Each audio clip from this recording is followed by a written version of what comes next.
ପିଲାଦିନର ଭୂତ କାହାଣୀ ମନେ ପଡ଼ିଲେ ଏବେ ବି ଟିକେ ଡର ଲାଗେ ନୁହେଁ କି? କିନ୍ତୁ ଏହି କାହାଣୀଗୁଡ଼ିକ କେବଳ ଡରାଇବା ପାଇଁ ନଥାଏ। ଏହା ଭିତରେ ବେଳେବେଳେ କିଛି ଶିକ୍ଷା ବି ଲୁଚି ରହିଥାଏ। ତେବେ ଆଜି ଆମେ ସେମିତି ଦୁଇଟି ଭିନ୍ନ ଭୂତ କାହାଣୀକୁ ପରଖିବା ଆଉ ଦେଖିବା ସେଗୁଡ଼ିକ ଆମକୁ ଭୟର ସାମ୍ନା କରିବା ପାଇଁ କେଉଁ ଦୁଇଟି ଅଲଗା ରାସ୍ତା ଦେଖାଉଛି। ଆଚ୍ଛା, ଯେତେବେଳେ କିଛି ପିଲା ଗୋଟିଏ ଭୂତ ସାମ୍ନାକୁ ଆସିଯାଆନ୍ତି ସେତେବେଳେ କ'ଣ ହୁଏ? ଶୁଣିବାକୁ ତ ପ୍ରଶ୍ନଟା ବହୁତ ସିଧାସାଧା ଲାଗୁଛି, କିନ୍ତୁ ଏହାର ଉତ୍ତର ସବୁବେଳେ ସମାନ ନୁହେଁ। ଆମେ ଆଜି ଯେଉଁ ଦୁଇଟି କାହାଣୀ ବିଷୟରେ କଥା ହେବା ସେଥିରେ ଏହାର ଉତ୍ତର ସମ୍ପୂର୍ଣ୍ଣ ଅଲଗା, ଆଉ ସେଠୁ ହିଁ ଆମର ଆଜିର ଏହି ଯାତ୍ରା ଆରମ୍ଭ ହେଉଛି। ଜଙ୍ଗଲ ଧାରରେ ଏକ ସାହସିକ ପରୀକ୍ଷା। ଦେଖିଲେ ପ୍ରାୟତଃ ଭୂତ କାହାଣୀର ଆରମ୍ଭ ଏକାଭଳି ହିଁ ହୋଇଥାଏ ନୁହେଁ କି? କିଛି ପିଲା ଆଉ ତାଙ୍କ ସାମ୍ନାରେ ଗୋଟେ ପରିତ୍ୟକ୍ତ ଭୟାନକ ଘର। ଆମର ଏ ଦୁଇଟି କାହାଣୀର ଆରମ୍ଭ ମଧ୍ୟ ଠିକ୍ ସେମିତି। ତେବେ ଆସନ୍ତୁ ପ୍ରଥମ କାହାଣୀକୁ ଦେଖିବା। କଳ୍ପନା କରନ୍ତୁ ତ, ହିମାଳୟ କୋଳରେ ଗୋଟେ ଛୋଟ ଗାଁ। ଚାରିଆରେ ଘନ କୁହୁଡ଼ି, ଆଉ ସେଇ କୁହୁଡ଼ି ଭିତରେ ଜଙ୍ଗଲ ଧାରରେ ଗୋଟେ ଭଙ୍ଗାରୁଜା ଘର। ସେଇଠି ଗୌରବ ବୋଲି ପିଲାଟିକୁ ତା ସାଙ୍ଗମାନେ ବାଧ୍ୟ କରୁଛନ୍ତି ସେ ଘର ଭିତରକୁ ଯିବା ପାଇଁ। ଏକଦମ ସିନେମା ଭଳି ନୁହେଁ? ଆଉ ଦ୍ୱିତୀୟ କାହାଣୀରେ ସେଠି କିନ୍ତୁ କେହି କାହାକୁ ବାଧ୍ୟ କରୁନାହାନ୍ତି। ଏଠି କିଛି ସାହସୀ ପିଲା ନିଜ ଇଚ୍ଛାରେ ନିଜେ ହିଁ ସ୍ଥିର କରୁଛନ୍ତି ସେହି ଭୂତ ଘରକୁ ଯିବା ପାଇଁ। ଶୁଣାଯାଏ ସେଠି ନାକି କୌଣସି ଯାଦୁକରର ଭୂତ ରହେ। ତେବେ ଏମାନେ ନିଜ ସାହସ ପରଖିବା ପାଇଁ ବାହାରି ପଡ଼ିଛନ୍ତି। ଦୁଇଟି ଆତ୍ମାର କାହାଣୀ। ଦୁଇ ଦଳ ପିଲା ତ ଘର ଭିତରକୁ ଗଲେ, କିନ୍ତୁ ଭିତରେ ସେମାନଙ୍କର ଯାହା ସହିତ ଦେଖା ହେଲା ସେଇଠୁ ହିଁ କାହାଣୀ ଦୁଇଟି ପୁରା ଅଲଗା ବାଟରେ ଚାଲିଲା। ଏହି ମୁହୂର୍ତ୍ତଟି ହିଁ ସବୁକିଛି ବଦଲେଇ ଦେଲା। ପ୍ରଥମ ଘରେ ଗୌରବ ସାମ୍ନାରେ ଯିଏ ଆସିଲା, ସେ କହିଲା, ମୋତେ ସାହାଯ୍ୟ କର। ଭାବିଲେ ଧଳା ଶାଢ଼ୀ ପିନ୍ଧିଥିବା ଜଣେ ଦୁଃଖୀ ମହିଳାଙ୍କର ଆତ୍ମା।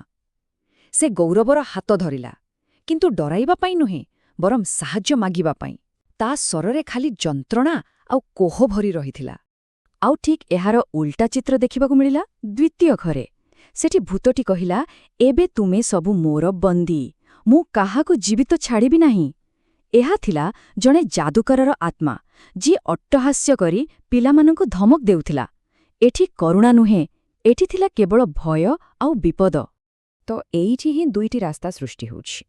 ସାମ୍ନାରେ ଥିବା ଭୂତଟି କ'ଣ ଜଣେ ପୀଡ଼ିତା ଯାହାକୁ ସାହାଯ୍ୟ ଦରକାର, ନା ସେ ଜଣେ ଖଳନାୟକ ଯାହା ସହିତ ଲଢ଼ିବାକୁ ପଡ଼ିବ? ଏଇ ଗୋଟିଏ ପ୍ରଶ୍ନ ହିଁ ପିଲାମାନଙ୍କର ପରବର୍ତ୍ତୀ ପଦକ୍ଷେପ କ'ଣ ହେବ ତାହା ସ୍ଥିର କରୁଥିଲା। ତେବେ ଚାଲନ୍ତୁ ପ୍ରଥମେ ସେହି କରୁଣାର ମାର୍ଗକୁ ଦେଖିବା। ଏଇଟା ହେଉଛି ଗୌରବର ଯାତ୍ରା, ଯେଉଁଠି ସେ ସେହି ଦୁଃଖୀ ଆତ୍ମାକୁ ନ୍ୟାୟ ଦେବା ପାଇଁ ଆଗେଇ ଆସିଛି। ଗୌରବ ଯେତେବେଳେ ଧୈର୍ଯ୍ୟର ସହ ଶୁଣିଲା, ସେତେବେଳେ ଆତ୍ମାଟି ନିଜର ଦୁଃଖଭରା କାହାଣୀ କହିଲା। ସେ କିପରି ଘରୋଇ ହିଂସାର ଶିକାର ହୋଇଥିଲା, ଆଉ କିପରି ତାର ସ୍ୱାମୀ ତାକୁ ହତ୍ୟା କରି ଜଙ୍ଗଲରେ ପୋତି ଦେଇଥିଲା। ଏଇଠି ସ୍ପଷ୍ଟ ହୋଇଗଲା ଯେ ସେ ଭୟଙ୍କର ନୁହେଁ, ସେ ଜଣେ ପୀଡ଼ିତା। ତାର ଆତ୍ମା କେବଳ ନ୍ୟାୟ ପାଇଁ ଅପେକ୍ଷା କରିଛି। ଆଉ ସେହି ଆତ୍ମା କ'ଣ ଖୋଜୁଥିଲା? ମୁକ୍ତି। ମୁକ୍ତି ଶବ୍ଦର ଅର୍ଥ କେବଳ ମୁକୁଳିବା ନୁହେଁ, ବରଂ ସବୁ ଦୁଃଖ, ସବୁ ଯନ୍ତ୍ରଣାରୁ ସବୁଦିନ ପାଇଁ ଶାନ୍ତି ପାଇବା। ଆଉ ଗୌରବର ଲକ୍ଷ୍ୟ ଥିଲା ସେହି ଆତ୍ମାକୁ ଏହି ମୁକ୍ତି ଦେବା। ଆଉ ଏଥିପାଇଁ ଗୌରବ ଗୋଟିଏ ପରେ ଗୋଟିଏ ପଦକ୍ଷେପ ନେଲା। ସେ ପ୍ରଥମେ ସେହି ଆତ୍ମାର ନିବେଦନକୁ ମନ ଦେଇ ଶୁଣିଲା। ତାପରେ ସେ ଲୁଚା ଯାଇଥିବା ଶରୀରକୁ ଖୋଜି ବାହାର କଲା। ଏହାପରେ ପୁଲିସକୁ ଖବର ଦେଲା, ଆଉ ଦେଖିଲା ଯେପରି ହତ୍ୟାକାରୀକୁ ଦଣ୍ଡ ମିଳୁ। ଆଉ ଶେଷରେ ସେହି ଆତ୍ମାର ଶାନ୍ତି ପାଇଁ ଅନ୍ତିମ ସଂସ୍କାରର ବ୍ୟବସ୍ଥା ବି କଲା। ଦେଖିଲେ, ଏଇଟା ଲଢ଼େଇ ନଥିଲା, ଏଇଟା ଥିଲା ନ୍ୟାୟ ଆଉ କରୁଣାର ଏକ ଯାତ୍ରା। ଆଚ୍ଛା, ଏବେ ଆସନ୍ତୁ ସମ୍ପୂର୍ଣ୍ଣ ଭିନ୍ନ ଏକ ରାସ୍ତାକୁ, ସାହସର ମାର୍ଗକୁ। ଏଠି ପରିସ୍ଥିତି ପୂରାପୂରି ଅଲଗା। ଏଠି ପିଲାମାନଙ୍କୁ ଏକଜୁଟ ହୋଇ ନିଜ ଜୀବନ ବଞ୍ଚାଇବାକୁ ପଡ଼ିବ। ଯେତେବେଳେ ଯାଦୁକର ଭୂତ ସେମାନଙ୍କୁ ବନ୍ଦୀ କରିଦେଲା, ପିଲାମାନେ ଡରିକି ହାର ମାନିଗଲେନି, ବରଂ ସେମାନେ ସମସ୍ତେ ମିଶି ସେଠୁ ବାହାରିବାର ରାସ୍ତା ଖୋଜିବାକୁ ଲାଗିଲେ। ସେମାନଙ୍କର ଏକତା ହିଁ ସେତେବେଳେ ସେମାନଙ୍କର ସବୁଠୁ ବଡ଼ ଅସ୍ତ୍ର ଥିଲା। ସେମାନେ ସେହି ଅନ୍ଧାର ଘରର କୋଣ ଅନୁକୋଣ ଖୋଜିବାକୁ ଲାଗିଲେ, କିଛି ଗୋଟେ ଉପାୟ ତ ମିଳିବ। ଆଉ ଶେଷରେ ଜଣେ ପିଲାର ହାତରେ ଲାଗିଲା ଗୋଟେ ପୁରୁଣା ଯାଦୁକରୀ ବହି। ସେ ବହି ଭିତରେ ଥିଲା ଗୋଟିଏ ମନ୍ତ୍ର, ଆଉ ସେହି ମନ୍ତ୍ର ହିଁ ଥିଲା ସେହି ଦୁଷ୍ଟ ଭୂତକୁ ତଡ଼ିବାର ଏକମାତ୍ର ଉପାୟ। ତେବେ ଏ କାହାଣୀ ଆମକୁ କ'ଣ ଶିଖାଏ?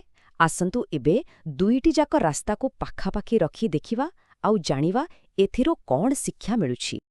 ଦେଖନ୍ତୁ, ଦୁଇଟି ରାସ୍ତା, ଦୁଇଟି ଅଲଗା ପରିଣାମ। ଯେଉଁଠି କରୁଣାର ପଥ ଥିଲା ସେଠି ନ୍ୟାୟ ମିଳିଲା, ଆଉ ଆତ୍ମାକୁ ମୁକ୍ତି। ସେହି ଆତ୍ମା ଯିବା ପୂର୍ବରୁ ଗୌରବକୁ ଧନ୍ୟବାଦ ଦେଇଗଲା, ଆଉ ସମାଜରେ ଶାନ୍ତି ଫେରିଲା। ଆଉ ଯେଉଁଠି ସାହସର ପଥ ଥିଲା ସେଠି ଭୂତକୁ ବଳପୂର୍ବକ ତଡ଼ି ଦିଆଗଲା। ଘରଟି ମନ୍ଦ ଶକ୍ତିରୁ ମୁକ୍ତ ହେଲା, ଆଉ ସାହସିକ ମୁକାବିଲା ଦ୍ୱାରା ସମସ୍ତେ ସୁରକ୍ଷିତ ରହିଲେ। ଦୁଇଟି ଯାକ ଶେଷ ଭଲ, କିନ୍ତୁ ବାଟ ସମ୍ପୂର୍ଣ୍ଣ ଅଲଗା। ତେବେ ଏଥିର ସ୍ପଷ୍ଟ ଯେ ଗୋଟିଏ କାହାଣୀର ମୁଖ୍ୟ ଗୁଣ ଥିଲା କରୁଣା ଅର୍ଥାତ୍ ଏମ୍ପଥି, ଆଉ ଅନ୍ୟ କାହାଣୀର ମୁଖ୍ୟ ଗୁଣ ଥିଲା ସାହସ। ଗୋଟିଏ ଆମକୁ ବୁଝିବାକୁ ଶିଖାଏ, ଆଉ ଅନ୍ୟଟି ଲଢ଼ିବାକୁ। ତେବେ ସେଇ ଭୂତ ଘରୁ ଆମେ କ'ଣ ଶିଖିଲେ? ପ୍ରଥମ କଥା, ଭୂତମାନେ କେବଳ ଭୟର ନୁହେଁ, ଶିକ୍ଷାର ବାହକ ବି ହୋଇପାରନ୍ତି। କିଛି ଭୟ ଏମିତି ଥାଏ ଯାହାକୁ ବୁଝିବାକୁ ପଡ଼େ, ସାହାଯ୍ୟ କରିବାକୁ ପଡ଼େ। ଆଉ କିଛି ଭୟ ଏମିତି ଥାଏ ଯାହାର ସାମ୍ନା କରିବାକୁ ପଡ଼େ, ଲଢ଼ିବାକୁ ପଡ଼େ। ମନେ ରଖିବା ଦରକାର, କରୁଣା ବି ଗୋଟିଏ ପ୍ରକାରର ଶକ୍ତି। ଆଉ ସାହସ, ତାହା ସବୁବେଳେ ଏକତାରୁ ହିଁ ମିଳେ। ତେବେ ଶେଷରେ ଗୋଟିଏ ପ୍ରଶ୍ନ ମନକୁ ଆସୁଛି, ଭୟର ସାମ୍ନା କରିବା ପାଇଁ ପ୍ରକୃତରେ କ'ଣ ଅଧିକ ଗୁରୁତ୍ୱପୂର୍ଣ୍ଣ, ସାହସ ନା କରୁଣା? କେଉଁ ପରିସ୍ଥିତିରେ ବୁଝିବା ଦରକାର ଆଉ କେଉଁ ପରିସ୍ଥିତିରେ ଲଢ଼ିବା? ହୁଏତ ଏହାର କୌଣସି ସିଧାସଳଖ ଉତ୍ତର ନାହିଁ। ଏହା ପରିସ୍ଥିତି ଉପରେ ହିଁ ନିର୍ଭର କରେ।